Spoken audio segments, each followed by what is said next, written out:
इस वीडियो में दो खबरें आपके साथ में शेयर करने वाला हूं। एक तो ऐसी पाकिस्तानी खातून की कहानी जो कि अपने शोहर के साथ जर्मनी गई और वहां जाके 1 महीने बाद ही इनके दरमियान ऐसी क्या वजह बनी कि तलाक हो गई, ये भी आपको बताऊंगा। इसके साथ साथ यूके में दो नौजवान जिनकी अभी आप तस्वीरें स्क्रीन पर देख रहे हैं, इन्होंने मामूली सी बात पर अपने ही इलाके के इमाम मस्जिद को अगवा किया, उसको जबरदस्ती शराब पिलाने पर मजबूर किया और फिर उसको मार के जान से नहीं तशद्दद करके एक जगह पर फेंक दिया और खुद वहां से भाग गए। वो भी पकड़े गए हैं। उनका असल में है क्या मामला था, क्या किस्सा था क्या, वो भी आपको इसी वीडियो में बताऊंगा, इसलिए एंड तक देख लीजिएगा। दोनों बड़ी दिलचस्प खबरें हैं। पहली खबर लड़की वाली, ठीक है जी।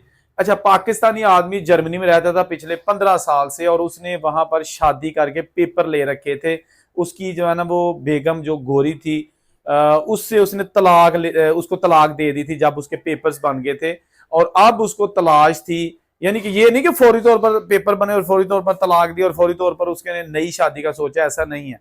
पेपर बन गए, उसके तकरीबन 3-4 साल बाद वो मतलब है बिल्कुल टेंशन फ्री होके उसने सोचा कि अब पाकिस्तान किसी घरेलू सी लड़की के साथ शादी करूंगा, उसको मैं जर्मनी लेके आऊंगा, यहाँ आके फिर बाकी जिंदगी जो है ना वो आराम से गुजारूंगा। लेकिन उसे नहीं पता था कि उसकी जिंदगी में क्या होने वाला है। उसने बहरहाल पाकिस्तान आने से पहले ही अपने घर वालों को कह दिया कि मेरे लिए लड़की तलाश करें, रिश्ता तलाश करें। उन्होंने एक लड़की खूबसूरत और बहुत होशियार चालाक तलाश कर ली और कहा कि इसके साथ इसकी शादी होगी। उसने उसके साथ शादी कर ली।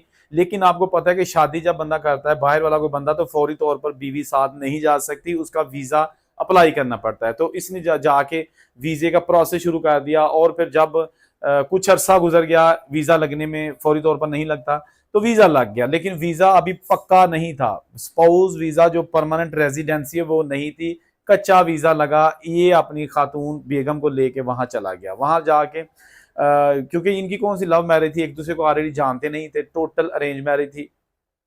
उस खातून को किसी ने कह दिया था कि वहां जाके अपने शोहर का ध्यान रखना, लड़के वहां वहां पे जो है ना वो बहुत डेटे मारते हैं, लड़कियों से मिलते हैं, ये करते हैं वो करते हैं। तो फुली तौर पर उसके दिमाग में ये था कि अब मैं जाके ते बंदे का ध्यान रखना है कि ये जानता केड़े पासे हुए।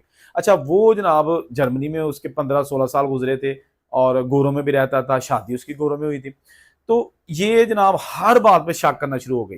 अगर उसने कहा कि आज मैं आधा घंटा लेट आऊंगा, तो ये फोन पर ही उसको कहना शुरू कर देती कि किधे को जाना है, दस मैनू केड़ी बेबे को जाना है। अगर वो कहता कि जनाब आज मेरा खाना दोस्तों के साथ बाहर है, कहती नहीं कोई कुड़ी लाजमी होगी।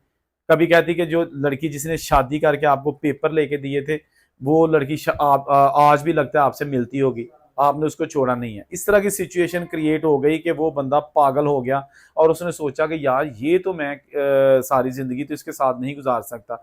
एक से बढ़कर एक जो दिन आ रहा था वो मुश्किल आ रहा था और प्रॉब्लम वाला आ रहा था। फिर उस बंदे ने इसको बहाने से 1 महीने के अंदर ही जो है ना वापस पाकिस्तान लेके आया कि जी हम अब पक्का वीजा लगवा के दोबारा आएंगे और आपको पासपोर्ट भी मिल जाएगा। झूठ सच मार के बुढ़ी लाया पाकिस्तान, यहाँ उसने रखी। इसका जो है ना वो पासपोर्ट वगैरह वीजा वगैरह वो इसने फाड़ दिया या घुमा दिया या जैसे भी है, वो उस बेगम को नहीं मिल सका और ये बंदा जनाब वापस आ गया। वापस जब आया तो फिर उसने वहां से जाके इसको तलाक भेज दी और कहा कि नहीं, आप मेरे लायक नहीं हो या मैं आपके लायक नहीं हूं, मुझे चाहिए थी घरेलू खातून, आप शकी मिजाज खातून हो, मैं आपके साथ नहीं रह सकता, तलाक लो और मेरी जान छोड़ो।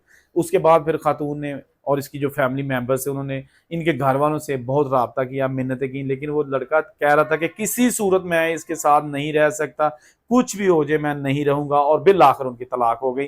शक या शक्की मजाज खातून ने विदाउट एनी एविडेंस, किसी सबूत के बगैर उस पर 24 घंटे शक लगा के और अपनी जिंदगी भी जो है ना वो अलहदा कर ली उसकी जिंदगी से। अब बात करेंगे एक इमाम मस्जिद की जो कि यूके में रहता था और उसको दो अफराद ने, एक का नाम अजीजुर रहमान और दूसरे का नाम शोहद मियाँ, शोहद शाहद नहीं शोहद मियाँ, ये दोनों आदमी जो है ना इन्होंने अपनी गाड़ी में उस इमाम मस्जिद को, जब वो नमाज पढ़ के घर की तरफ जा रहा था तो जबरदस्ती उसी के जो रुमाल होता है ना जो इमाम का, उसके साथ ही उसका मुंह बांध के गाड़ी में बंद करके चाइल्ड लॉक लगा लिया और एक उजाड़ जगह पे ले गए और वहां जाके उन्होंने बहुत मारा उसको और उसके जो दांत तोड़ दिया और जबड़ा भी हिल गया, दिमाग और हर जगह उसको खूब जो है ना वो चोटें आई, जिसके बायस इसने उनको सॉरी ये जो इमाम है ना इसको जबरदस्ती कहा गया कि शराब पियो, वो भी इसको जबरदस्ती पिलाते रहे।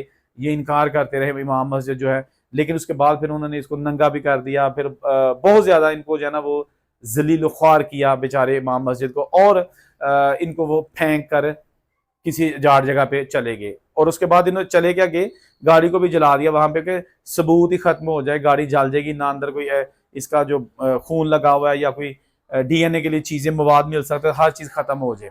तो वो जनाब लकीली इमाम मस्जिद साहब तो बच गए, लेकिन ये बंदे दोनों पकड़े गए। बात जो बाद में सामने आई, जो पता चला वो ये था कि ये जो अजीज या शोहर था, इनके घर गया था ये इमाम मस्जिद किसी दिन, और वहां जाके इसने नमाज भी पढ़ी, और इसका जो एक बच्चा था सुतेला लड़का, उसको कोई नफ्सियाती प्रॉब्लम थी, इन्होंने इसको तवीज दिया था ठीक होने के लिए, कोई इस तरह का चक्कर था। तो इन लड़कों को रंज था ये जो जिन्होंने मारा है कि ये हमारे घर क्यों गया, या हमें तवीज क्यों दिया, इस तरह की स्टोरी सामने फिर आई जो कि बेसलेस लग रही थी। लेकिन उसके बाद फिर जनाब ये जो दोनों बंदे हैं, इनको एक को 11 साल की सजा हो गई, एक को 9 साल की हो गई। टोटल मजमूई तौर पर ये दोनों अजीजुर रहमान और शोहद को 20 साल के लिए जेल की सलाखों के पीछे भेज दिया है। बाहर के मुल्कों में जुर्म करना शायद आसान हो, लेकिन उससे बचना मुश्किल है। क्योंकि बचना मुश्किल इसलिए है कि वहां पे सिफारिश नहीं चलती, पुलिस को पैसे नहीं दे सकते, किसी एमपी एमएनए का फोन नहीं करवा सकते, वहां पर किसी मुद्दई पार्टी से आप सुलह नहीं कर सकते, उसको धमका नहीं सकते, उसको पैसे नहीं दे सकते। रियासत वहां पे मुद्दई होती है, उसके बाद बेशक आपकी आपस में सुलह भी हो जाए मुलजम और मुद्दई पार्टी की, लेकिन रियासत कहती है कि नहीं, सजा तो तेन मिलेगी, भावें मंग माफिया भावें रगड़ गोडे हों तो तेन मिलेगा रगड़ा। इसलिए फिर इनको जनाब उन्होंने जेल भेज दिया है। 2 खबरें थी, सोचा आपके साथ शेयर कर दूं। इस तरह की खबरें बताने का मकसद होता है, इसमें सबक होता है कि ऐसी हरकतें ना किया करें जिससे आपकी जिंदगी भी बर्बाद हो जाए, अगले की जिंदगी पर भी हर्फ आए। जिंदगी जनाब एक दफा मिलनी है, इन्हों एंजॉय करो। कुछ लोग चाहते हैं जी ऐसी खबरें ना पेश करो, भाई ऐसी ही करूंगा, इसलिए कि जो आपको सुहाने ख्वाब दिखाने वाली खबरें पेश करते ना जी, सीजनल वीजा खुल गया जी, इटली के वीजे खुल गए जी, ये हो गया वो हो गया, सब झूठ फ्रॉड और ट्रक दी बत्ती पीछे लाने वाली गल है। असल चीजें ये होती हैं जो आपको बताएं कि जब हमारे अपने भाई देसी भाई या जिस मुल्क के भी होते हैं वो बाहर जाते हैं ना, बहुत ज्यादातर लोग ठीक होते हैं, कुछ ऐसे होते हैं जो अच्छे लोगों को भी बदनाम कर देते हैं। आपको पता है ना कि जो बाहर रहते हैं कि एक अगर कोई वाकया को नाखुशगवार होता है तो सारी कम्युनिटी को जो है ना वो रगड़ा मिल जाता है। हर बंदा कहता है जी भाज कितों में, असं कहिए ना पाकिस्तानी तो कहते वो मुंडे ने जो फलाना काम किया तुहाडे मुल्क दा सी, चुप कर जाएगा, क्या करें फिर उसमें। तो ये चीजें जो है ना, ये हमें सबक सीखना चाहिए कि जुर्म करना आसान काम है, जुर्म से बचना ये मुश्किल है। आप अगर जुर्म करके अपने पाकिस्तान इंडिया भी आ जाएंगे ना तो वो पीछे आ जाएंगे, पुलिस जो है ना आपके मुल्क की पुलिस से मिलकर आपको गिरफ्तार कर लेगी, अरेस्ट कर लेगी, जेल में डाल देगी। ये ऐसी लातादाद मिसालें मौजूद हैं जिसमें ऐसी चीजें जो ना हुई हैं। बहरहाल कमेंट करके बताइए वीडियो कैसी लगी, कसूर किसका था इमाम मस्जिद वाले वाक़े में भी, और खास तौर पर मुझे आपके कमेंट का इंतजार रहेगा जो वाक़या जर्मनी वाला है कि लड़की ने उस पर शक किया, और ये नहीं कि उसको भाग था कोई मैसेज पढ़ लिए थे, कोई ऐसा कुछ भी नहीं है, जस्ट वो शक करती थी हर बात पे, और अभी नई नई गई थी, उसमें कसूर किसका है। मुझे आपके मैसेज का इंतजार रहेगा। थैंक यू सो मच, जहां रहे खुश रहे, और उनसे बेको इजाजत दीजिए, अल्लाह हाफिज।